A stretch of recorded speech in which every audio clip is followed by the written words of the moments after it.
Hello दोस्तों, KDS news express में आपका स्वागत है। तो दोस्तों, आज की आपके लिए बड़ी खबर। कहीं आप भी स्मार्टफोन रखते हैं और उसे एक्सचेंज करते हैं तो सो जाइए सावधान, क्योंकि चीन में ऐसे पहुंच रहा है आपका निजी डाटा। पूछताछ में पता चला है कि आरोपी पुराने स्मार्टफोन खरीदकर उनके पुर्जे चीन भेज देते हैं, जिनमें रैम से लेकर स्टोरेज शामिल होते हैं। इस तरह से चीन के हाथों लाखों भारतीयों के निजी डाटा पहुंचने की आशंका है। हाँ जी दोस्तों, ग्रेटर नोएडा में रह रहे चीनी नागरिकों के नेपाल बॉर्डर और गुरुग्राम से गिरफ्तारी के मामले में एक नया मोड़ सामने आया है। जांच एजेंसियों को गिरफ्तार किए गए चीनी नागरिकों से पता चला है कि भारत से चीन जा रहे पुराने स्मार्टफोन से लोगों का डाटा निकाला जा रहा है। पूछताछ में पता चला है कि आरोपी पुराने स्मार्टफोन खरीदकर उन्हें चीन भेज देते हैं, जिनसे रैम से लेकर स्टोरेज शामिल होते हैं। इस तरह से चीन के हाथ लाखों भारतीयों की निजी जानकारी के पहुंचने की आशंका है। इस खुलासे से साइबर फ्रॉड का खतरा भी बढ़ गया है। आइए सेल फोन स्क्रैप और डाटा स्कैनिंग के बारे में समझने की कोशिश करते हैं। इस रिपोर्ट में सेल फोन स्क्रैपिंग और डाटा स्क्रैपिंग के बारे में विस्तार से जानेंगे और साथ ही आपको फ़ोन के डाटा को हमेशा के लिए डिलीट करने का तरीका भी बताया जाएगा। स्क्रैप का मतलब आप में से कोई भी लोग जानते भी होंगे। स्क्रैप का मतलब सीधा रद्दी माल से होता है।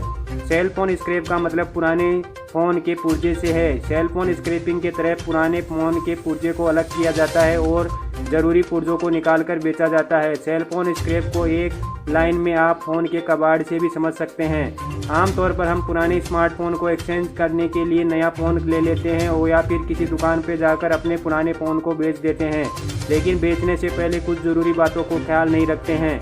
सेल फोन स्क्रैप के बाद डाटा स्क्रैप की बारी आती है। डाटा स्क्रैप के मामले में स्क्रैप की परिभाषा बदल जाती है, क्योंकि डाटा स्क्रैप में किया जाता है कि कबाड़ नहीं बल्कि साइबर चोरों के लिए एक बड़ा हथियार बनता है। आप जब भी स्मार्टफोन बेचते हैं या एक्सचेंज करते हैं तो आमतौर पर उसमें पड़े वीडियोस, फोटोज़ और अन्य डाटा को डिलीट करके बेचते हैं, लेकिन आपको जानकर हैरानी होगी कि आपके द्वारा डिलीट किया हुआ डाटा वापस से प्राप्त किया जा सकता है। सेल फोन डाटा स्क्रैपिंग के मामले में फ़ोन में पड़े डाटा, फोटो, वीडियो, ऑडियो और अन्य जानकारी को निकाला जाता है और फिर ज़रूरी जैसे कि बैंक से जुड़ी हुई जानकारी सबसे पहले अलग किया जाता है और इसी के आधार पर आपको साइबर फ्रॉड का शिकार बनाया जाता है।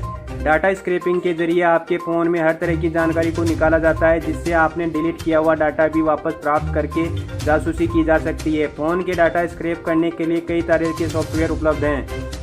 सेल फोन डाटा स्क्रैपिंग के लिए ऐसे फॉर्मेट करें कि अपना फ़ोन आपको पुराने फ़ोन को किसी को भेज दे तो भी उसका डाटा स्क्रैपिंग का खतरा बना रहता है, लेकिन यदि आप सही तरीके से अपने फ़ोन को फॉर्मेट करते हैं तो आपका डाटा स्क्रैपिंग से बच सकते हैं। पहला काम तो यही है कि किसी को फ़ोन देने से पहले या बेचने से पहले उसे कम से कम 2 बार फुल फॉर्मेट करें।